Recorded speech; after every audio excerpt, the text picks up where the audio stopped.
الرحمن الرحيم اقرأ باسم ربك الذي خلق الإنسان من علق اقرأ وربك الأكرم الذي علم بالقلم علم الإنسان ما لم يعلم كلا إن الإنسان لا يطغى أن رآه استغنى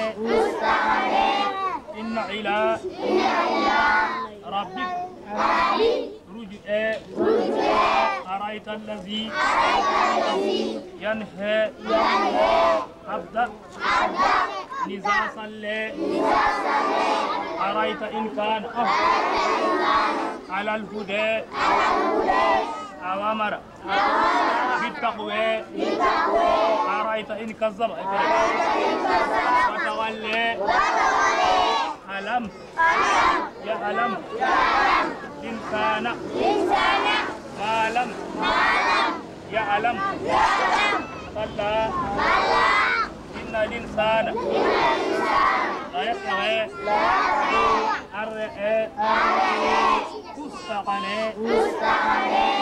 إن إلى ربك رجعا أرأيت الذي ينهى عبدا إذا صلى أرأيت إن كان على الهدى أوامر بالتقوى أرأيت إن كذب وتولى ألم يعلم بأن الله. Si Tombouctou est flatté d'abriter 333 saints, cela est dû au fait qu'en une période donnée de l'histoire, il y a eu beaucoup d'affluence de savants qui venaient des pays arabes, qui venaient d'un peu partout dans le monde et qui venaient parfaire leurs études à l'université de Sonkoré. Il y a beaucoup de ces savants qui sont morts et qui y sont enterrés, mais les tombes recensées de ces savants, les tombes connues, s'élèvent au nombre de 333 saints. Mais ce qui est certain, c'est qu'il y a plus que ce nombre. Je vous parlerai de Tombouctou et de son histoire, parce que ce n'est un secret pour personne que Tombouctou a suscité beaucoup d'enthousiasme de par le monde. Et cela est dû effectivement à la richesse de son histoire et également ce que Tombouctou a représenté en Afrique occidentale d'une façon générale. Et singulièrement, ce que notre cité a représenté pour l'islam.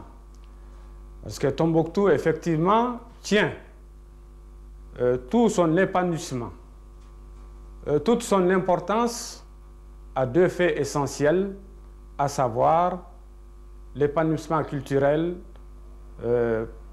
à travers et à partir de l'islam, et également l'essor économique que notre cité a connu grâce à sa place privilégiée de trait d'union entre le nord et le sud. La fondation même de Tombouctou remonte au XIe siècle. Tombouctou existait d'abord comme un campement où les Touaregs Imak Charan, qui naviguaient entre le fleuve Niger et le Sahara, surtout pendant la saison des pluies, conduisaient donc leurs troupeaux en transhumance. Quand il pleuvait, il y avait de l'eau partout, il y avait des pâturages intéressants pour eux. Donc, ils quittaient le fleuve pour aller vers le nord.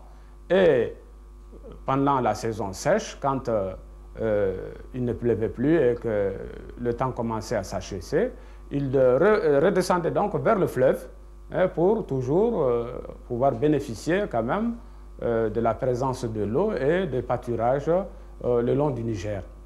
Bon, c'est ainsi que chaque fois qu'il transitait par cette place-là qui devint finalement Tombouctou, il déposait les objets lourds encombrants à côté d'un puits qui était là, puits qui était gardé par une vieille dame qui s'appelait Bouktou, qui était une esclave de la tribu des Touaregs Imakcharan. Et ces Touaregs Imakcharan, donc, confiaient les objets lourds encombrants à cette vieille dame qui était assistée par un groupe de jeunes gens. D'ailleurs, la force de Tombouctou était d'être une ville cosmopolite où toutes ces races qui sont passées là sont restées et ont subi un véritable brassage. À telle enseigne qu'on parle plutôt du Tombouctien ou de la Tombouctienne, on se réfère très peu aux ethnies. Parce qu'il y a un esprit qui est là, l'esprit Tombouctou, qui prévaut. Tous ceux qui viennent d'ailleurs sont assimilés systématiquement et ne pensent plus que Tombouctou. Alors, c'est vous dire que ici, la civilisation, disons les sciences, l'instruction, la culture, ont connu vraiment des sommités à Tombouctou. C'est ainsi que, sur le plan culturel, on peut signaler qu'au XVe, XVIe siècle, considéré comme l'âge d'or de Tombouctou, il y avait ici une université islamique, la plus avancée du monde à l'époque, l'université de Sankoré, avec ses grands maîtres de conférences qu'on appelait les cheikhs de Tombouctou, et ses étudiants qu'on appelait les talibés. Ces étudiants étaient au nombre de 25 000. C'était à cette époque-là, Tombouctou renfermait quelque chose comme 180 écoles coraniques où on dispensait un enseignement régulier. Et les meilleurs élèves de ces 180 écoles coraniques et d'autres étudiants venaient d'un peu partout de l'Afrique suivre les cours des maîtres de conférences de Sankoré.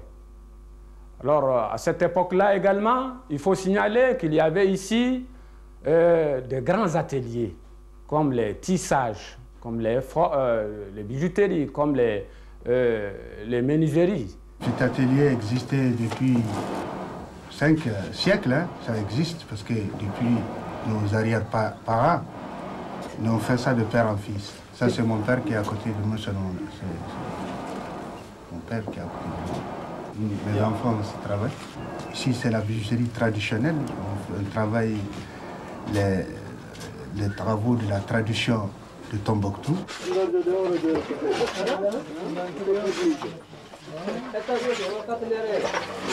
Je suis le chef d'atelier de la menuiserie traditionnelle de Tombouctou. L'atelier-là a duré pendant 5 siècles et 70 ans. Nos arriérés sont venus de Yémen comme ça. Ils font ces portes-là. Pendant tout ce temps-là, ils font ça de famille en famille. Vous avez vu que les dimensions des portes diffèrent selon les temps. Bon, à l'époque, nous avons des courtes maisons. On utilise des espèces de mottes de terre. Et pour une question de sécurité, il n'y a que des toutes petites portes à l'image des grottes. Donc, ces portes, à l'origine, étaient à la dimension de mode, si vous voulez, des portes de l'époque. Même les fenêtres, vous allez constater dans les ruelles, il y a des petites fenêtres toutes petites. Des fenêtres toutes petites par rapport à la dimension de choses, à la dimension des maisons de l'époque. Bon, actuellement, on tend à évoluer, même traditionnellement, le vestibule constitue le salon. Maintenant, vous voyez, on modernise, on a des chambres beaucoup plus larges, avec beaucoup plus d'aération pour permettre à l'air de pénétrer.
عبادا وصمتوا تسليم وأملوا مضاعف اللهم أعوذ من نسبة وأعلم من دون مسلمين وأعلم من دون مسلمين وأعلم من دون مسلمين.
Voici maintenant votre émission.